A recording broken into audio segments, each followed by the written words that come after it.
మనం వినిన వారంగా ఉన్నాం. ఆదికాండము 21వ అధ్యాయము 10వ వచనం నుండి 18వ వచనం వరకు ఉన్న వాక్య భాగాన్ని చదవగా మనం విన్నాం. ఈరోజు ఏ రోజు చెప్పండి ధైర్యంగా? ఇంటర్నేషనల్ ప్రపంచ స్త్రీల దినోత్సవం. అనగా మీరు ఆ హ్యాపీనెస్ లేదు మీలో. నిన్నటి లాగా మళ్ళీ నైజీరియా పంపిస్తే బాగుంటుంది, నైజీరియా డ్యాన్స్ వేపిస్తే బాగుంటుంది అనుకుంటా. కొంతమంది గుర్తుపట్టలేకపోయాం. ఇందిరా మీ నాన్న చూపించావా? వెరీ గుడ్, చాలా సంతోషం. దేవుని ఉన్నత నామములో, దేవుని ఉన్నతమైన ప్రణాళికలో ఆ స్త్రీలకు దేవుడు ప్రత్యేకమైన ఆధిక్యతనిచ్చాడు. హల్లెలూయా. కనుక బైబిల్ గ్రంథాన్ని చాలా ఆసక్తిగా మనం చదివినప్పుడు దేవుడు ఆదాములోనే స్త్రీని పురుషుని ఇమర్చి ఈ భూమి మీద సృష్టిని చేశాడు. చాలా జాగ్రత్తగా ఆలోచన చేద్దాం. దేవుడు పురుషుడిని ఈ భూమి మీద చేయలేదు. పురుషుడు స్త్రీ మిళితమైనటువంటి వ్యక్తిని దేవుడు సృజించాడు. అందుకనే అవ్వను ఎక్కడి నుంచి వేరు చేశాడు? ఆదాము నుండి వేరు చేశాడంతే. కనుక వేరు చేయబడినటువంటి భౌతిక ఆకారాలను మనం ఈరోజు స్త్రీగాను పురుషుడిగాను చూస్తున్నాం. వేరు చేయబడినటువంటి విధానములు పురుషుడుగాను స్త్రీగాను మనం చూస్తూ ఉన్నాం. దేవుని దృష్టిలో అందరూ సమానులే. హల్లెలూయా. దేవుని దృష్టిలో అందరూ కూడా సమానులే. మీరు పురుషులని, మీరు స్త్రీలని దేవుడు ఎక్కడ కూడా ఆయన విభేదించినట్లుగా కానీ, లేకపోతే తక్కువగా చూచినట్లుగా కానీ ఎక్కడ కూడా తెలియచేయబడలేదు. దేవుని దృష్టిలో అందరూ సమానులే అన్నటువంటి విధానాన్ని గురించి బైబిల్ గ్రంథం పదే తెలియచేస్తుంది. బైబిల్ గ్రంథం పదే తెలియచేస్తుంది. కొన్ని మత గ్రంథాల వలె మరి ఆ స్త్రీలు అయినటువంటి వారు గృహానికి పరిమితమైనటువంటి వారు, వంటింటికి మాత్రమే వారు పరిమితమని తెలియచేయబడలేదు. స్త్రీ పురుషులు సమానం. స్త్రీకి పురుషుడికి ఒకే ఆధిక్యత ఇవ్వబడింది. స్త్రీ పురుషులు కూడా సమాజంలో విలువ కలిగిన వారు. స్త్రీ పురుషులు కూడా సమాజంలో ఒక ప్రత్యేకించబడినటువంటి వారు అనేటువంటి విషయాన్ని బైబిల్ గ్రంథంలో ఉన్నటువంటి విషయాలు తెలియచేయబడుతూ ఉన్నాయి. అయితే చదవబడిన వాక్య భాగంలో ఒక వ్యక్తిని గురించి మనం జ్ఞాపకం చేసుకుందాం. చదవబడిన లేఖన భాగంలో ప్రాముఖ్యంగా 8వ వచనాన్ని ఒకసారి చదువుదాం.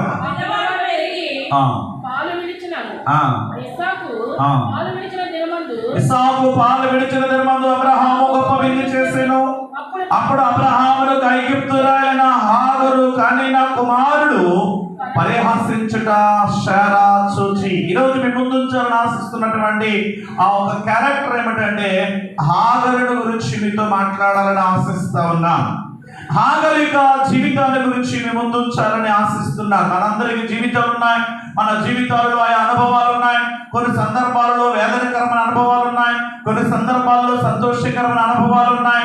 కొన్ని సందర్భాలలో మనం ఇక మన భవిష్యత్తు దినాలలో ముందుకు అడుగు వేయలేం అనుకున్నటువంటి అనుభవాలు ఉన్నాయి. కొన్ని సందర్భాలలో నాకు ఇక తిరుగు లేదు అని అనుకున్నటువంటి అనుభవాలు కూడా ఉన్నాయి.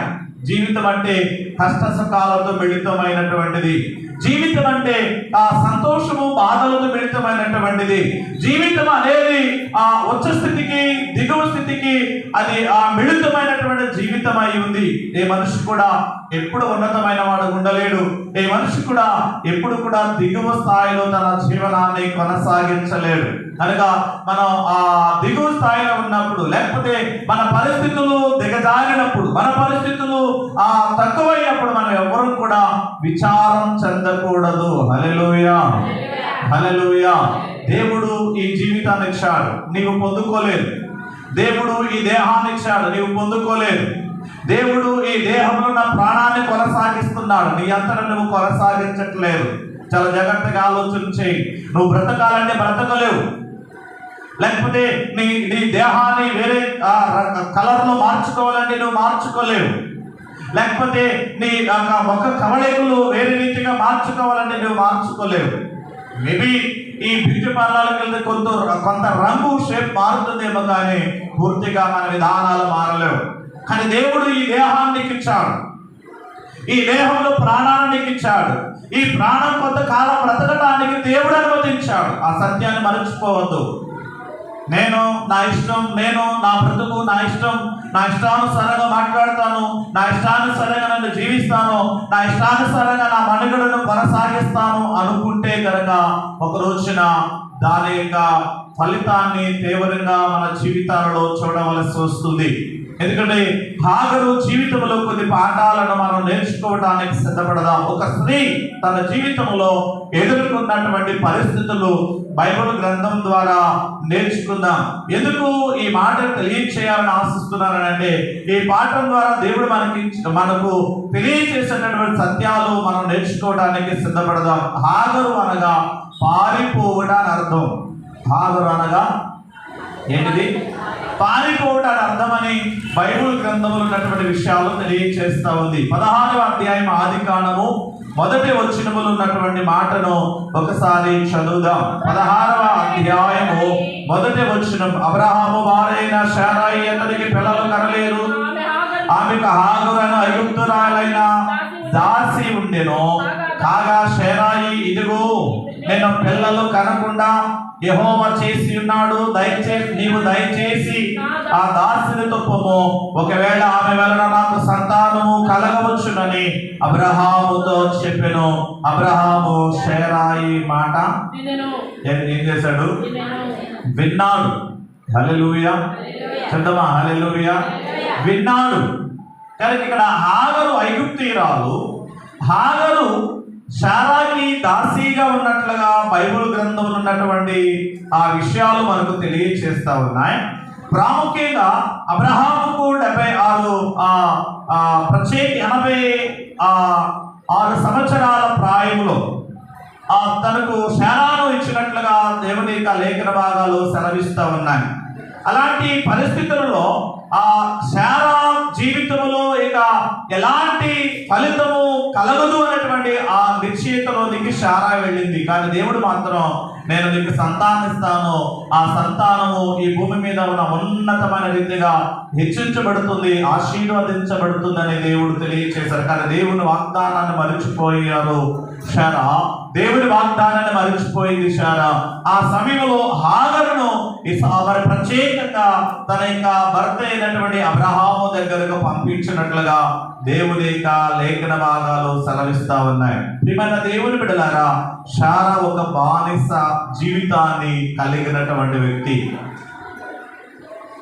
హాగరు ఒక బానిస జీవితాన్ని కలిగినటువంటి వ్యక్తి. అనగా శారా దగ్గర శారా ఏమి చెబితే పని చేయటానికి శారా దగ్గరకు హాగరు ఉన్నటువంటి పరిస్థితి ఈ బైబిల్ గ్రంథములు ఉన్నటువంటి సత్యాలు తెలియచేస్తా ఉన్నాయి.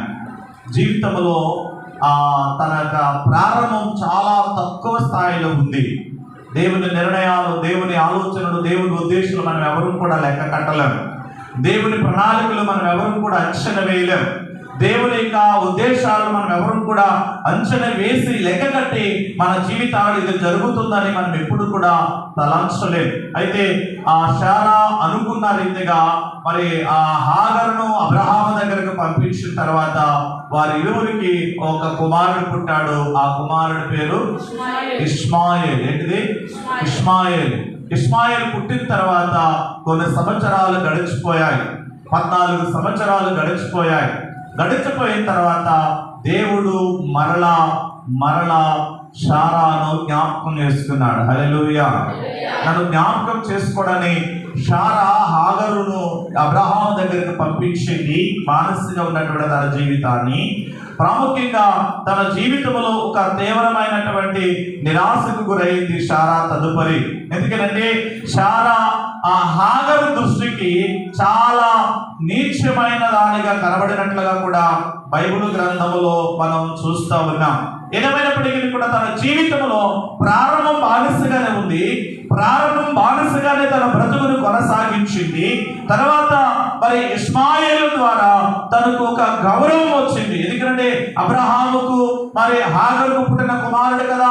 ఇష్మాయేలు ద్వారా తనకు సమాజంలో గౌరవం దక్కింది. ఈ గౌరవాన్ని బట్టి 14 సంవత్సరాలు గడిచిపోయాయి. ఇక లేక పుట్టాడు కుమారుడు. మేబీ శారా కానీ, హాగరు కానీ, అబ్రహాము కానీ ఈ ముగ్గురు కూడా చాలా ప్రేమగా ఆ కుమారుడును చూస్తున్నాడు. ఈలోపు ఇసాకు పుట్టాడు. ఇసాకు పుట్టిన తర్వాత తను పాలు విడిచిన తర్వాత ఇసాకుని బట్టి అబ్రహాము శారా ఏం చేశారు? గొప్ప విందును చేశారు. మనం చదవబడిన వాక్య భాగంలోనికి వెళితే విందు ఏర్పాటు చేయబడింది. ఆ విందు సమయంలో ఇష్మాయేలు ప్రాముఖ్యంగా ఒక చిన్న సందర్భాన్ని బట్టి శారాకు కోపం వచ్చింది. మనం ఇక్కడ 9వ వచనాన్ని చూస్తే, అప్పుడు అబ్రహామునకు ఐగుప్తీయురాలైన హాగరు కనిన కుమారుడు పరిహాసించుట శారా చూసి అనేటువంటి మాట తెలియచేయబడుతుంది. చిన్న పరిహాసం చేశాడు ఇష్మాయేలు ఇసాకును. ఆ సమయంలో బానిస కుమారుడు నా సొంత కొడుకు మీద ఈర్ష కలిగి ఉంటాడా, లేకపోతే నా సొంత కుమారుడిని పరిహసిస్తాడా అనేటువంటి కోపం అధికమైపోయింది. వెంటనే కోపం కట్టలు తెచ్చుకుంది. ఇప్పుడు వెంటనే ఇష్మాయేలు అదే రీతిగా ఆ హాగరు నా గృహం నుంచి వెళ్ళిపోవాలని శారా ఎవరికి ఆజ్ఞాపించింది? అబ్రహాము చెప్పింది. అబ్రహాము మరి తప్పదు కదా. దేవుడు కూడా చెప్పిన మాట ఏంటంటే, అబ్రహామా శారా ఏం చెప్పితే ఆ మాట నువ్వు చెయ్యి, విను. ఆమె వ్యతిరేకంగా నువ్వు మాట్లాడొద్దు, ఆమె వ్యతిరేకంగా నువ్వు వెళ్ళొద్దు.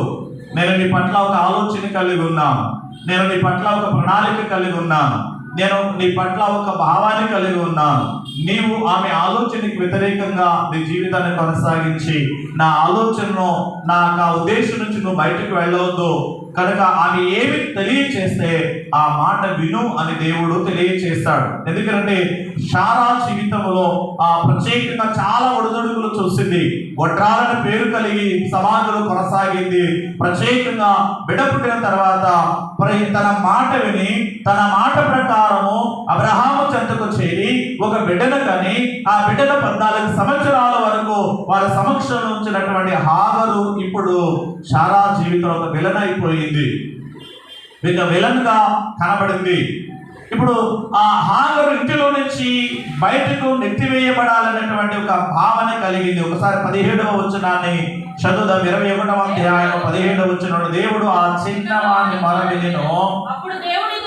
అప్పుడు దేవుని దూత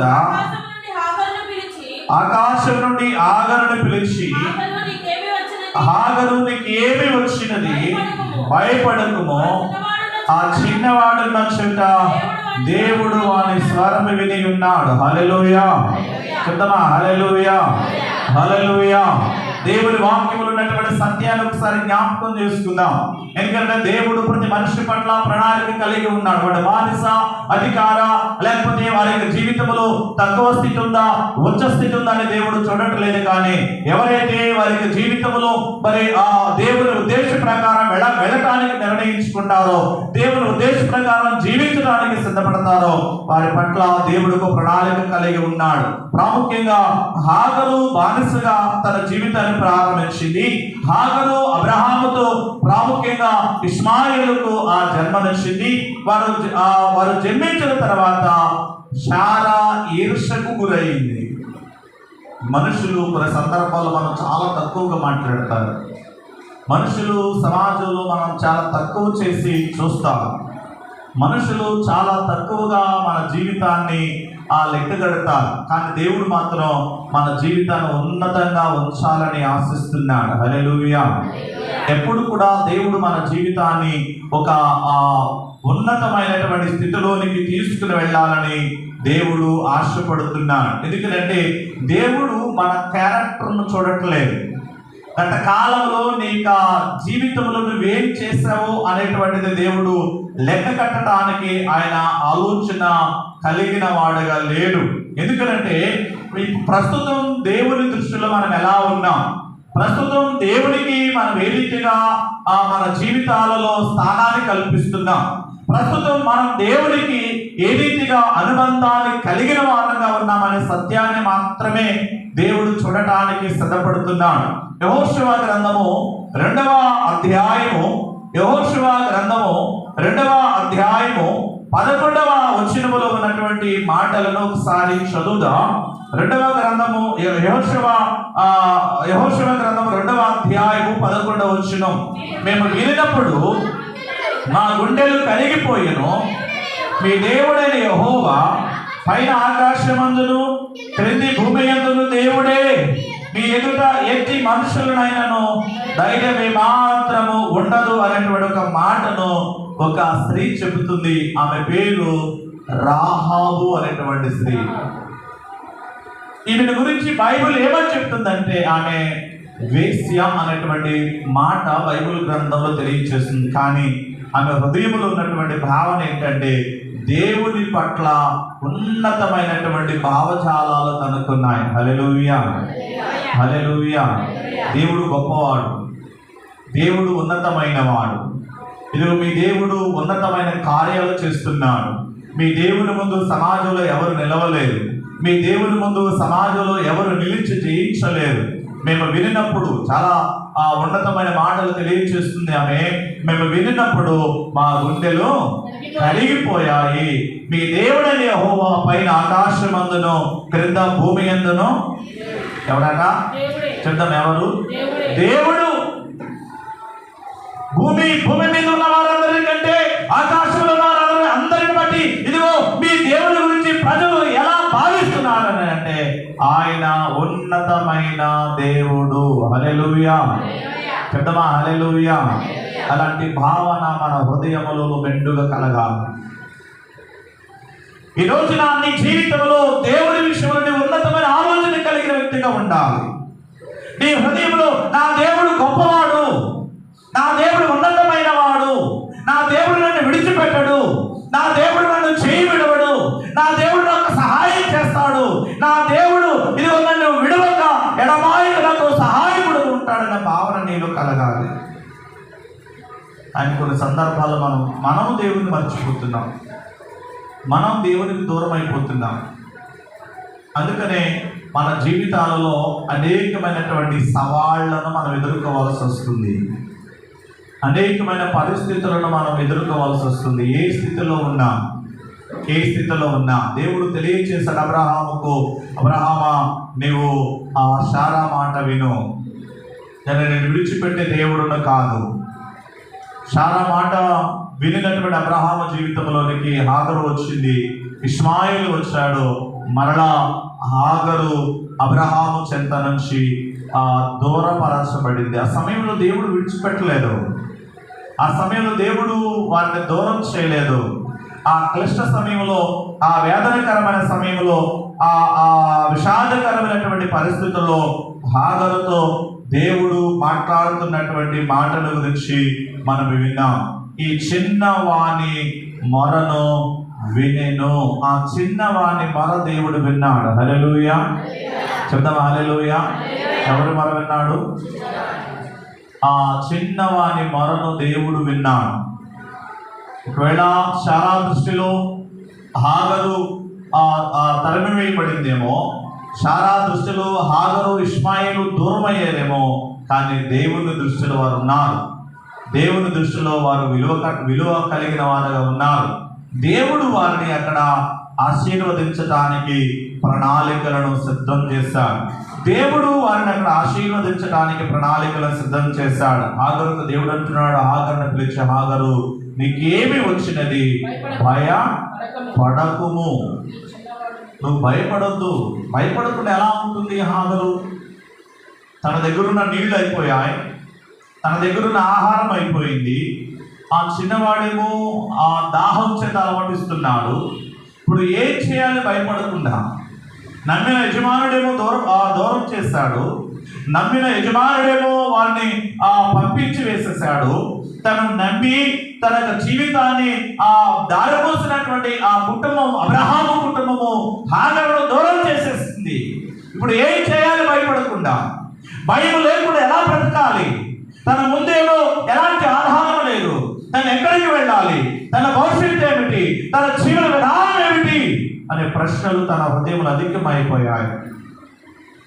ఏం చేయాలో తెలియనటువంటి పరిస్థితి, ఎలా ముందుకు వెళ్ళాలో తెలియనటువంటి పరిస్థితి, ముందుకు వెళితే ఏమి జరుగుతుందో తెలియనటువంటి పరిస్థితి ఈ లేఖన భాగాలు మనకు తెలియచేస్తున్నాయి. ఇంకా తీవ్రమైన విషయం ఏమిటంటే 16వ వచనంలో తెలియచేయబడిన మాటలు, ఆ పిల్లవాని చావు నేను చూడలేనని అనుకుని వింటే వేట దూరము వెళ్ళి అతనికి ఎదురుగా కూర్చుండను. ఎందుకంటే ఆ చిన్న పిల్లవాడు మరణస్థితిలోనికి వచ్చేస్తాడు. నీరు ఆహారము లేక ఇతని మరణం నేను చూడలేను, ఇన్ని సంవత్సరాలు నేను పెంచాను, ఇన్ని సంవత్సరాలు పెంచి ఆ పెద్దవారిని చేశాను, ఇతని మరణాన్ని నేను చూడలేనని అనుకుని వ్యాధనతో బాధతో తన హృదయము ప్రత్యేకంగా పిండి వేయబడుతున్నటువంటి అనుభవంతో తను ఉన్నప్పుడు దేవుడు అంటున్నాడు, భయపడకము హాగరు. హల్లెలూయా చెప్తామా? హల్లెలూయా. భయపడవద్దు, నీ దేవుడు నీకు తోడుగా ఉన్నాడు. భయపడవద్దు, నీ దేవుడు నీకు సహాయకుడు ఉన్నాడు. ఈ రోజున దేవుని సన్నిధిలో ఉన్నటువంటి ప్రియమైన వారలారా, ఒకవేళ నీ హృదయములో భయాలు ఉన్నాయేమో, నీ హృదయములో వేదన ఉందేమో, నీ హృదయంలో దిగులు ఉందేమో, నీ హృదయంలో విచారాలు ఉన్నాయేమో, నీ ప్రభువు నీతో మాట్లాడుతున్నాడు. యెషయా గ్రంథము 41వ అధ్యాయము 10వ వచనములో ఉన్నటువంటి మాటలను జ్ఞాపకం చేసుకుందాం. యెషయా గ్రంథము 41వ అధ్యాయము 10వ వచనములో ఉన్నటువంటి మాటలను చదవండి.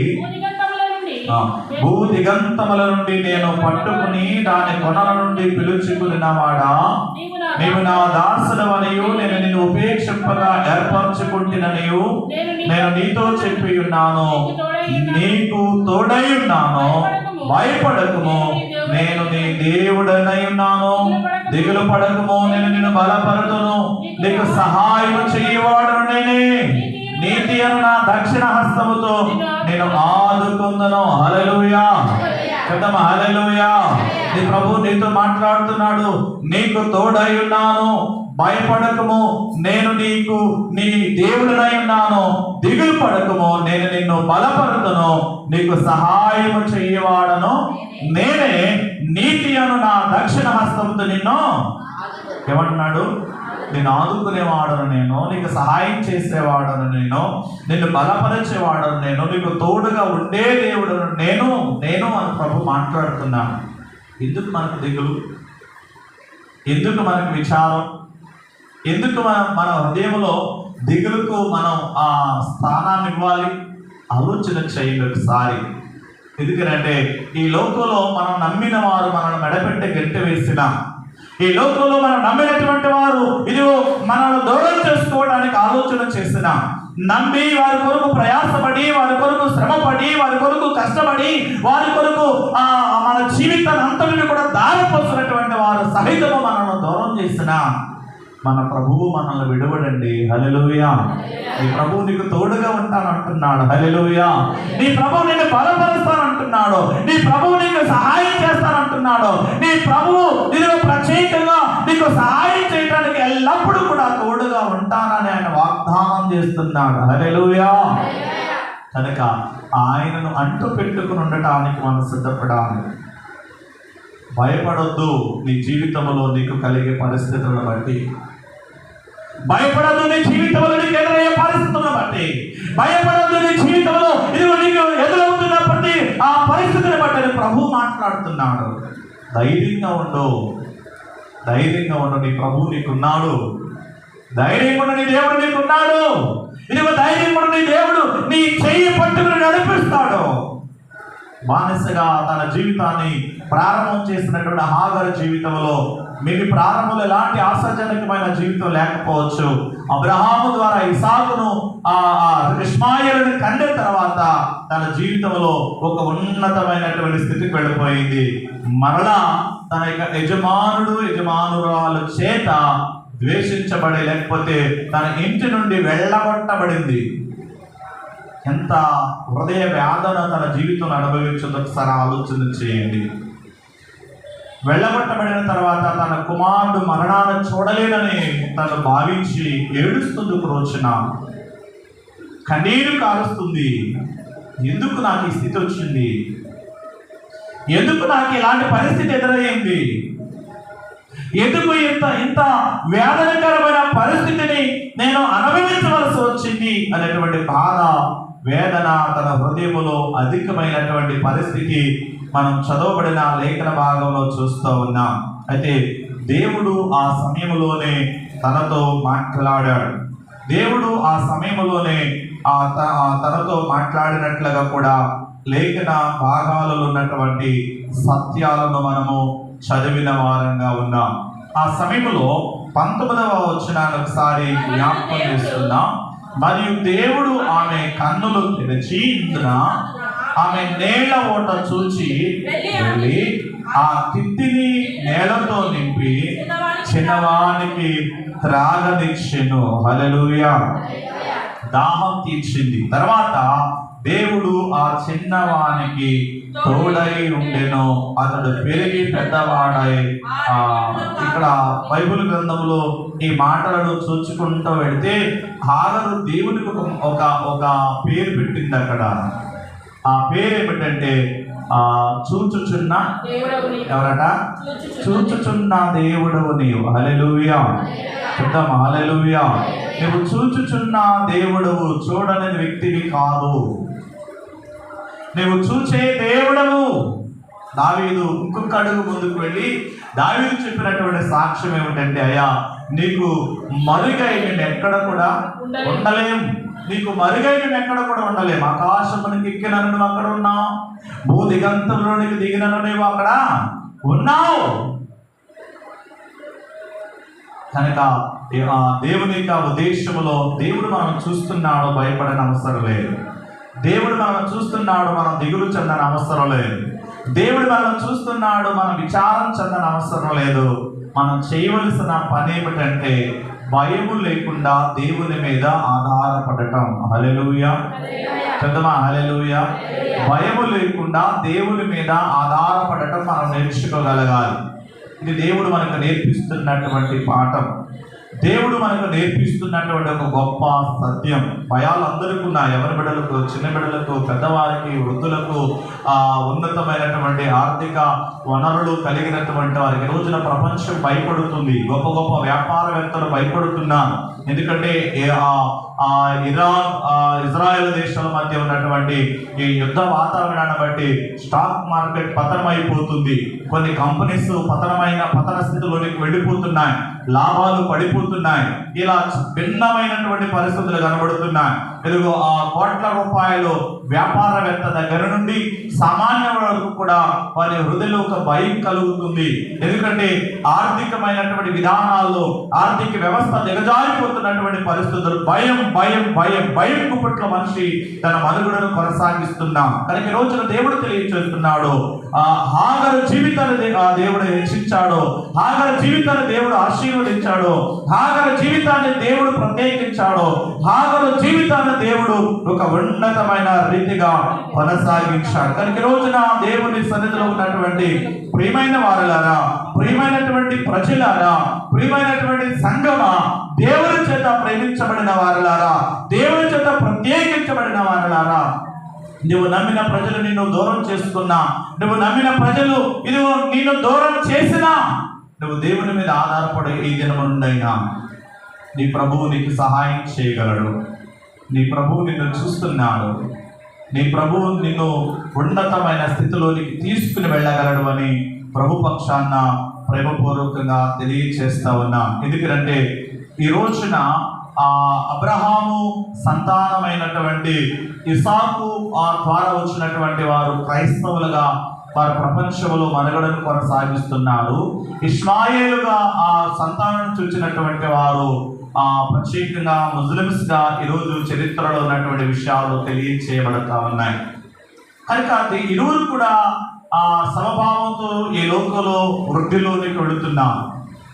కనుక దేవుడు మన పట్ల ఒక ఆలోచన కలిగి ఉన్నప్పుడు ఆయన హెచ్చించేవాడు, ఆశీర్వదించేవాడు, ప్రత్యేకించేవాడు అనేటువంటి సత్యాన్ని మనం ఎప్పుడు కూడా మరచిపోకూడదు. హాగరును చూచిన దేవుడు, హాగరుకు ధైర్యం చెప్పిన దేవుడు, హాగరును బలపరిచిన దేవుడు నిన్ను నన్ను బలపరుస్తున్నా. దిగులు పడవద్దు, విచారం చెందొద్దు, వేదన పడవద్దు. దేవుని మీద ఆధారపడి ముందుకు కొనసాగి దేవుని యొక్క ఆశీర్వాదాలు పొందుకోవాలని ప్రభు పక్షాన తెలియచేస్తూ ఈ మాటలు ముగిస్తున్నా. దేవుడు తన లేఖనం ద్వారా మనలను బలపరచునుగాక. ప్రార్థన చేద్దాం. మహాగణుడమైన దేవా, కృప కలిగిన తండ్రి, మీ ఘనమైన ఉన్నతమైన నామాలకి వందనాలు, స్తోత్రాలు తెలియచేస్తున్నా. మీరు ఇచ్చిన ఈ మంచి సమయాన్ని బట్టి మీకు వందనాలు ప్రభువా.